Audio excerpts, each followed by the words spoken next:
On Wednesday, Ukraine launched a major ground assault into Russian territory. Seth, what is happening?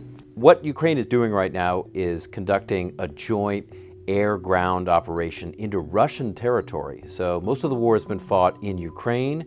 The Ukrainians have now brought the war to Russia, not really to control territory, but what we're seeing is conducting attacks against Russian troops in areas just north of Sumy, in the area of Kursk Oblast in Russia. What is the strategy that Ukraine is employing? I think for Ukraine it's primarily psychological.